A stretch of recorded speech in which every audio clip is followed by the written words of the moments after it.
नमस्कार दोस्तों, स्वागत है आपका इन्फिनिट आर्काइव में, जहां हम छिपे सच की तह तक पहुंचते हैं।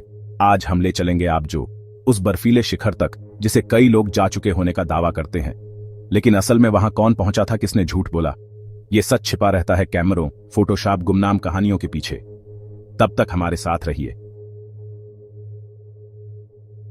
आज हम दुनिया की छत पर जा रहे हैं, लेकिन वहां हम जिनसे मिलेंगे उनमें से हर किसी ने अपनी जगह सही मायने में हासिल नहीं की होगी।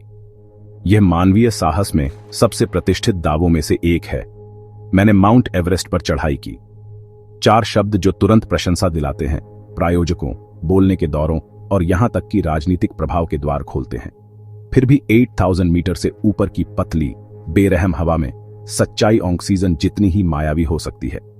एवरेस्ट एक ऐसा पहाड़ है जहां झूठ दशकों तक जीवित रह सकते हैं, जब तक कि एक तस्वीर, एक जीपीएस लॉग या एक व्हिसल ब्लोअर उन्हें उजागर न कर दे।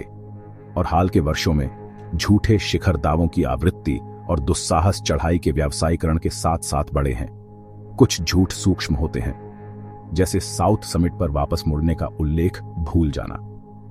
अन्य जानबूझकर होते हैं, जैसे शिखर की तस्वीरों में चेहरों को फोटोशॉप करना। और हर झूठे शिखर के पीछे महत्वाकांक्षा, अहंकार, दबाव और कभी कभी कच्ची हताशा का मिश्रण होता है। 8848.86 मीटर पर एवरेस्ट सिर्फ चट्टान और बर्फ से कहीं अधिक है। यह एक सांस्कृतिक ट्रॉफी, एक राजनीतिक प्रतीक और एक आर्थिक इंजन है। पर्वतारोहियों के लिए एवरेस्ट पर चढ़ना तुरंत उनकी स्थिति को ऊपर उठा देता है। देशों के लिए यह गर्व की बात हो सकती है। नेपाल में एवरेस्ट सिर्फ एक पहाड़ नहीं है, यह एक राष्ट्रीय प्रतीक है जो बैंकनोटों पर छपा है और काठमांडू में हर पर्यटक टी शर्ट की दुकान में बेचा जाता है। चीन में यह प्रकृति की चरम सीमाओं पर विजय प्राप्त करने की कहानी का हिस्सा है। व्यक्तियों के लिए शिखर पर खड़ा होना जीवन बदलने वाला हो सकता है, जिससे किताबों के सौदे, प्रायोजन या राष्ट्रीय सम्मान मिल सकते हैं। यह इसे वैध पर्वतारोहियों और उन लोगों दोनों के लिए एक चुंबक बनाता है जो मेहनत के बिना महिमा चाहते हैं। विवादित दावे पर्वतारोहण जितने ही पुराने हैं। एवरेस्ट की पहली पुष्टि चढ़ाई से पहले भी विवादों का बोलबाला था। 1924 में जॉर्ज मैलरी और एंड्रयू सैंडी इरविन पहाड़ पर ऊंचाई पर गायब हो गए। क्या वे मरने से पहले शिखर पर पहुंचे थे? हमें अभी भी नहीं पता। आधुनिक धोखाधड़ी अलग है। यह रहस्य नहीं है, यह धोखा है। 1980 के दशक तक वाणिज्यिक मार्ग ने एवरेस्ट को अधिक सुलभ बना दिया था और संदिग्ध शिखर दावों की रिपोर्ट सामने आने लगी थी। कुछ बहाने मासूम थे, जैसे कैमरे की बैटरी खत्म होना, गवाहों का गायब होना, लेकिन अन्य संदिग्ध थे। एवरेस्ट धोखाधड़ी एक व्यापक पर्वतारोहण पैटर्न का हिस्सा है। K2 2009 कई पर्वतारोहियों ने आपदा से छोटे हुए सीजन के दौरान शिखर का दावा किया। बाद के विश्लेषण से पता चला कि कुछ कभी बॉटलनेक से आगे नहीं बढ़ पाए थे। अन्नपूर्णा और मकालू कम दृश्यता की स्थिति का उपयोग झूठे दावों के लिए एक आवरण के रूप में किया गया है, खासकर जब कोई स्वतंत्र गवाह पास में नहीं था। मनासलू झूठे शिखर के लिए जाना जाता है, जहां पर्वतारोही एक अग्रभाग पर रुकते हैं लेकिन मुख्य शिखर का दावा करते हैं।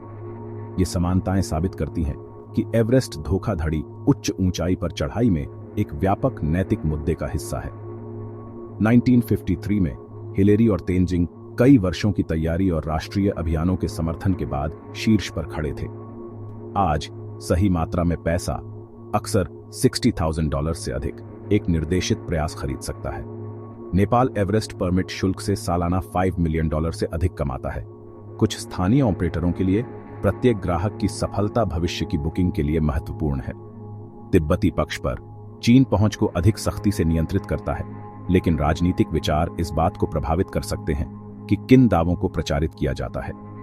व्यावसायीकरण ने पहाड़ को अधिक लोगों के लिए खोल दिया है, लेकिन अधिक धोखाधड़ी के लिए भी। जितना अधिक पैसा और प्रतिष्ठा दांव पर होती है, उतना ही अधिक प्रलोभन होता है। वित्तीय लाभ, प्रायोजन सौदों से लेकर प्रेरक भाषणों तक। सामाजिक प्रतिष्ठा। कुछ संस्कृतियों में एवरेस्ट शिखर पर चढ़ने वालों को जीवित किंवदंतियों के रूप में माना जाता है। करियर, उन्नति, सैन्य पदोन्नति, राजनीतिक अभियान और शैक्षणिक प्रतिष्ठा कथित एवरेस्ट चढ़ाई से बढ़ी है। राष्ट्रीय गौरव। सरकारों ने पूरी तरह से सत्यापन के बिना पर्वतारोहियों का जश्न मनाया है। अहंकार और मनोवैज्ञानिक सत्यापन। व्यक्तिगत पहचान को असाधारण होने से जोड़ना। 1990 के दशक में कई ऐसे मामले सामने आए जहां पर्वतारोहियों ने सफलता का दावा किया, जबकि सबूत थे कि वे जल्दी वापस लौट आए थे। शेरपा गवाहों को अक्सर ग्राहक के शब्दों के पक्ष में खारिज कर दिया जाता था। एक कुख्यात मामले में एक पर्वतारोही ने शिखर की तस्वीरें प्रस्तुत की, जिन्हें बाद में किसी अन्य हिमालयी शिखर से ली गई दिखाया गया। क्षितिज मेल नहीं खाता था, जो पर्वतारोहियों के लिए एक स्पष्ट संकेत था। एवरेस्ट चढ़ाई नेपाल के लिए $300 मिलियन से अधिक का उद्योग है। प्रत्येक शिखर सीजन हजारों नौकरियों का समर्थन करता है, शेरपा गाइड से लेकर खुम्बू घाटी में लॉज मालिकों तक। धोखाधड़ी के बारे में नकारात्मक प्रचार बुकिंग को खतरे में डाल सकता है, इसलिए विवादों को कभी कभी चुपचाप दबा दिया जाता है। चीन का हित अधिक भू राजनीतिक है। तिब्बती पक्ष से कहानियों को नियंत्रित करना शिखर की सफलताओं के चयनात्मक प्रचार की अनुमति देता है, खासकर चीनी पर्वतारोहियों से संबंधित। शेरपा एवरेस्ट के कर्मठ कार्य करता है, रस्सियों को ठीक करना, भार उठाना, पर्वतारोहियों को मृत्यु क्षेत्र से मार्गदर्शन करना। वे सच्चाई को भी सीधे देखते हैं, लेकिन एक ग्राहक के खिलाफ बोलने से आय, संबंध और यहां तक कि सुरक्षा भी खतरे में पड़ सकती है। इसके बावजूद कुछ शेर्पाओं ने बहादुरी से धोखाधड़ी का पर्दाफाश किया है। उनकी गवाहियां उन मामलों को उजागर करने में महत्वपूर्ण रही हैं जहां पर्वतारोही शिखर के नीचे से वापस लौट आए थे।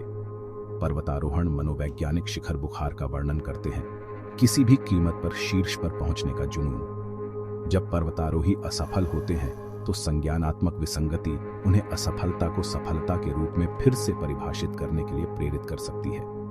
समय के साथ दोहराया गया आत्म धोखाधड़ी धोखेबाज के लिए एक जीवित सत्य बन जाती है। जीपीएस ट्रैकिंग डिवाइस सटीक ऊंचाई और मार्ग लॉक करें। उच्च रिजोल्यूशन फोटोग्राफी और मेटाडेटा छवियों में समय, तिथि, जीपीएस निर्देशांक एम्बेडेड। ड्रोन निगरानी तिब्बती पक्ष पर भीड़ और शिखर की निगरानी के लिए उपयोग किया जाता है। मौसम डेटा सहसंबंध। यदि कोई असंभव मौसम खिड़की के दौरान शिखर का दावा करता है तो कहानी ढह जाती है। एआई स्काईलाइन मिलान। उभरती हुई तकनीक शिखर की तस्वीरों की तुलना टीडी पर्वत मॉडल से करती है। महाराष्ट्र के 2 पुलिस अधिकारियों ने एवरेस्ट शिखर पर चढ़ाई का दावा किया और जश्न की तस्वीरें पोस्ट की। फॉरेंसिक विश्लेषण से पता चला कि छवियों में हेरफेर किया गया था। चेहरे दूसरे पर्वतारोही के शिखर की तस्वीरों पर चिपकाए गए थे।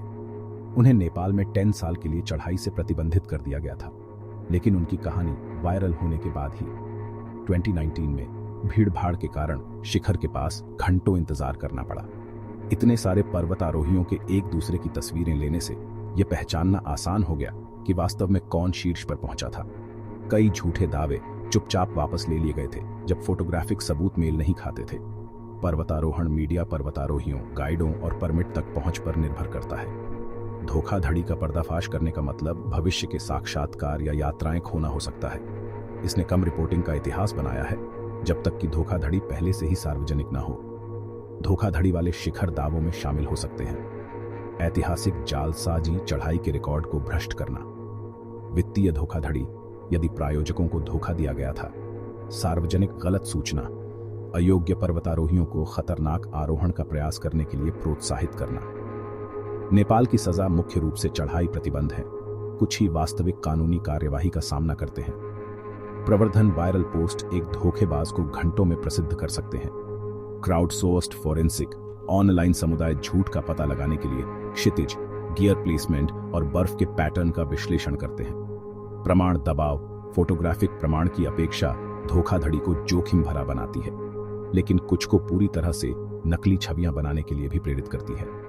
स्वतंत्र डेटा अपलोड के साथ अनिवार्य जीपीएस ट्रैकर। शिखर के पास तैनात शिखर सत्यापन अधिकारी। कई राष्ट्रों द्वारा बनाए रखा गया वैश्विक शिखर रजिस्ट्री उन गाइडों के लिए जवाबदेही जिनके ग्राहक झूठे दावे करते हैं। ब्लॉकचेन आधारित प्रमाण पत्र जिन्हें पूर्वव्यापी रूप से बदला नहीं जा सकता है।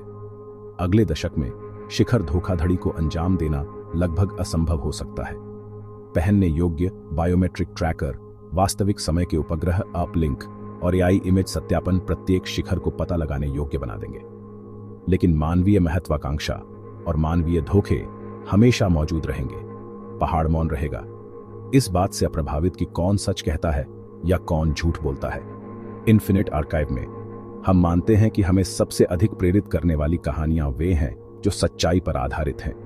न कि एवरेस्ट के शिखर जितनी पतली हवा में। क्योंकि अंत में पहाड़ को परवाह नहीं है कि आप कौन हैं या आप क्या दावा करते हैं। यह खुद को केवल उन लोगों को प्रकट करता है जो वास्तव में चढ़ाई करते हैं।